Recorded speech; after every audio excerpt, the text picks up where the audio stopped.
Okay, have you ever been so mad, so frustrated, and so upset that you couldn't help but respond? You couldn't help but react? Maybe you felt like this guy. Or maybe you've been super upset that you wanted to do this. Or maybe, just maybe, you've been in a situation that made you so frustrated and so mad that you just felt like this. Let's be honest. I think we've all felt the type of anger we just saw in these GIFs.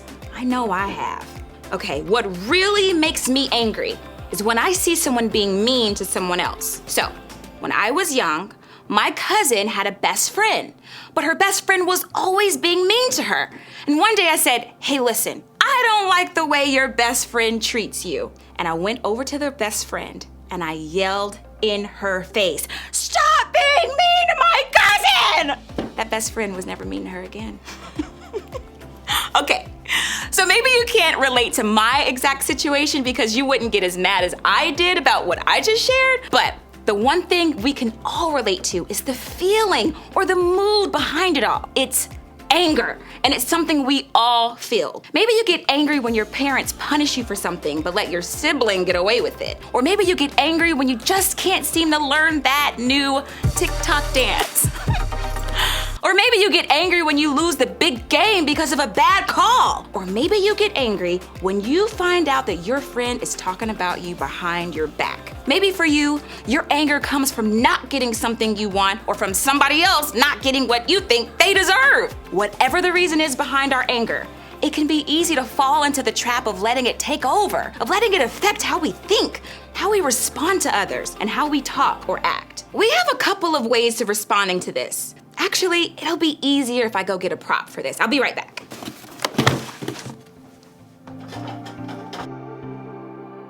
Okay, this person doesn't have like arms, but you get it, you get it. Okay, this person right here, let's pretend we're this person. Now, some of us experience what we call outward anger. That's the kind of anger that comes out in really outward, obvious ways. When you lose your temper. When you scream. When you yell. When you punch something or get physical. When you're angry and everybody around you knows it. You show what you're feeling to everyone around you. Now, others of us have inward anger. You don't necessarily raise your voice or explode, but the people around you know still just how angry you are because of the way you shut down. You go silent. You close off. Your anger may not be as loud, but your silence is still screaming the way you feel to the people around you. Okay, some of us may even have what's called protective anger. Now this one is tricky because it's anger for the right reasons. Like how I got angry at my cousin's best friend for being mean to her. It can be outward or it can be inward. It's anger about something wrong or bad or evil or unfair in the world. You see those things happening and anger stirs up inside of you. You want someone to say something or do something to make it right.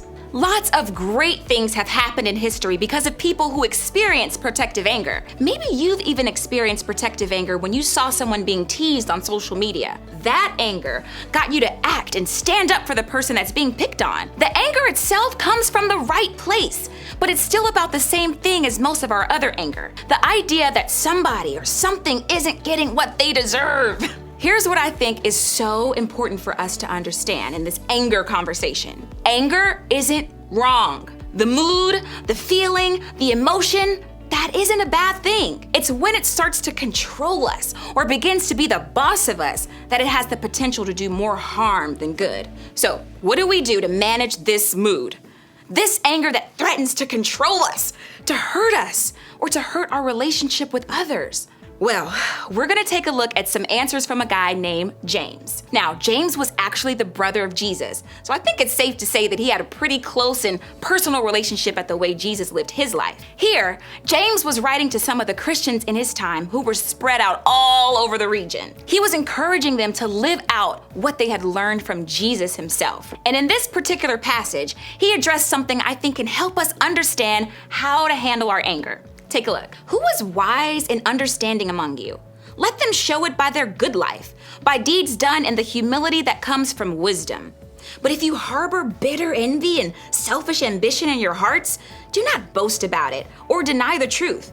Such wisdom does not come from heaven, but is earthly, unspiritual, demonic. For when you have envy and selfish ambition, there you find disorder and every evil practice.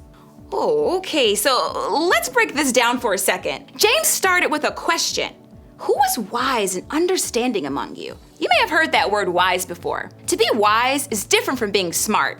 You earn wisdom by experiencing things. If you're wise, you take what you've experienced and you learn from it. James asked his audience to consider which of them was wise. Were they going to learn from the things they've experienced and be different going forward? James started by saying that we can show we are wise in the way we live, the way we treat other people, the way we view other people, and the things that we do that demonstrate our faith in God. Those things will be a sign of the wisdom that's living in our hearts. But if we have things like bitterness and envy and selfishness or anger in our hearts, then our actions, our words, and our responses will show that instead. And that's where James is saying that we find all disorder and evil. And if we allow those things to exist in our hearts, they will come out in our lives in the form of anger. That can have the potential to cause a lot of hurt, both to us and others. Anger itself isn't bad, but what we do with it could be. See, when it all comes to anger, we all have a choice. We're always gonna have reasons to get angry, but when we're faced with anger, we can control how we handle it and how we respond to it. We get to decide if we'll let it be the boss of us. And I don't know about you, but I don't want to be ruled by my anger. And if you feel that way too, then take a look at one more thing James had to say. What is causing the quarrels and fights among you? Don't they come from the evil desires at war within you? James wanted us to know that if we want to keep anger from being the boss of us, we have to understand where it comes from. We have to get to the source. And according to him, that source is inside of us. In James's words, the anger starts with the evil desires at war within us. Now that's some pretty dramatic language. But I think what James is saying is this. Our anger is about not getting what we want. It's about selfish or jealous or bitter feelings that are fighting for space in our hearts. And often, it's about life not happening the way we thought it should. Maybe we think we should have been the one to get the lead in that play. We think our friend should have treated us better. We think our parents should have tried harder to stay together because that's what our family deserves. Or maybe we feel someone else didn't get what we thought they deserved. We think our siblings should have been punished for what they did to us. We think our boyfriend or girlfriend should be more upset about the breakup. We think our dad should apologize for the way he treats our family. Or our mom should feel bad for leaving us. And all those feelings, those desires and feelings of anger James said are battling within us, well, they're about one thing. Control. We have this idea of how life is supposed to be. We want to be in control of the way people act and the way that life happens so that we can be sure our expectations and our desires are met. But as you and I both know, that just isn't the way it goes. Our desires aren't always gonna be met, and people aren't always gonna act the way that we think they should act. Life isn't always gonna happen the way we want it to happen. And when it doesn't, that can make us feel super angry. Angry at the people around us, angry at our circumstances, angry at ourselves, maybe even angry at God. And as James said, those feelings can damage our relationships. They can lead to fights and quarrels, and let's be honest, a lot of other negative things. Because when we let our anger control what we do, what we say, and how we act, it becomes the boss of us. But Jesus offers us a better way. He offers us the freedom from letting our feelings control us. He offers us a way to manage all of our big feelings. Anger doesn't have to be the boss of you. Now you may be thinking, well, that's easy for you to say, but when I feel angry, that's all I feel. And it feels good to let it out. And listen, I get it. We all fall into the trap of letting our anger control us. But I do think that there are ways we can manage all of these big feelings and not let them be the boss of us. Here's where I think we can start. First, take a step back. When we're angry, we usually feel that we have to react or we have to respond to every single thing that makes us mad. But the reality is, we don't. We can choose to take a step back. We can decide not to yell, not to text, and not to cut someone out. We can take control and not let anger be the boss of us. And that's a big step. Then, be honest. In order to understand our anger, we have to be honest about where it's coming from, like where it's really coming from. What is it in us that's setting us off, making us angry? Maybe it's jealousy or fear or disappointment. Maybe it's grief or pain or frustration. Those not so great desires and expectations that James is talking about, try to name them. The next time you find yourself angry, pause and try to think about why you're angry. What got you to this point? Then, talk to God about the reasons for your anger. Invite Him into what you're feeling. We don't need to keep our anger from God.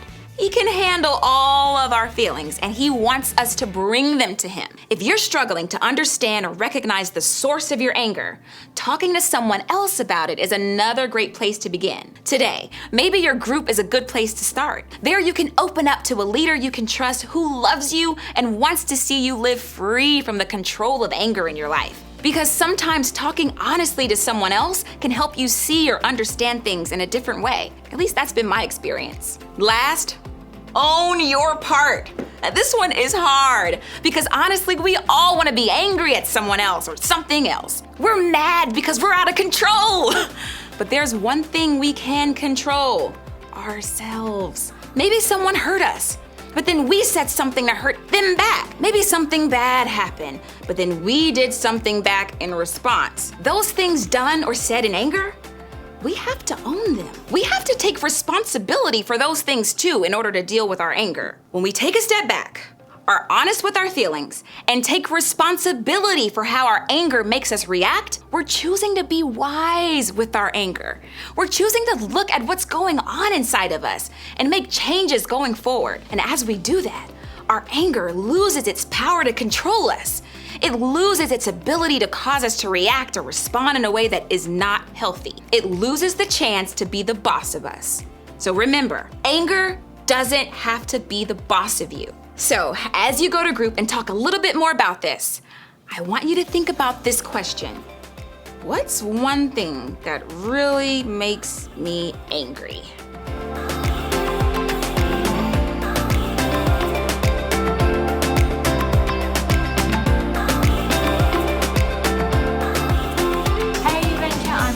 And I hope you've had a really good week this week.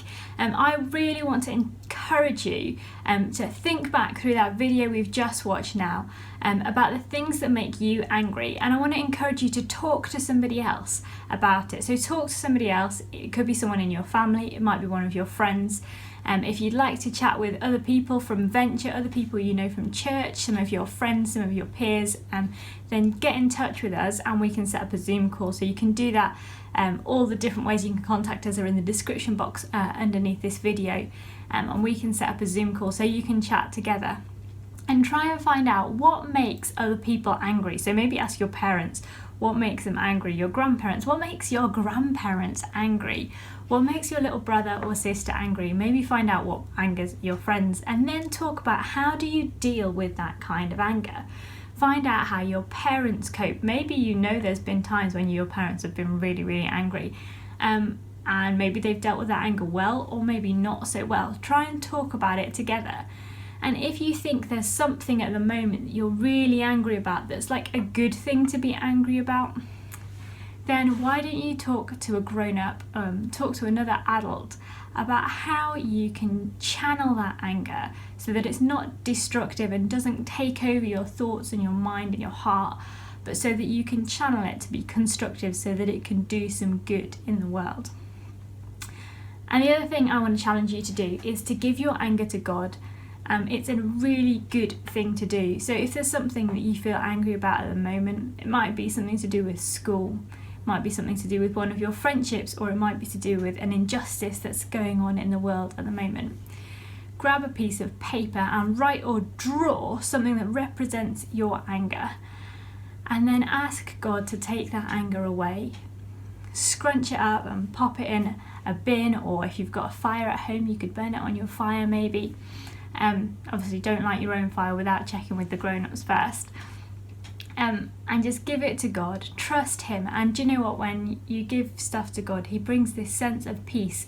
It might not solve all the problems that you're hoping to solve, but he can bring you a sense of peace so that that anger doesn't become the boss of you. So give that a go. Talk about anger with the people you know, people around you, and like I say, if you want to join a Zoom call chat with some other young people your age to talk about the same thing, then just get in touch and we'll set that up for you. Have a brilliant week, and I'll see you in our next video. Bye!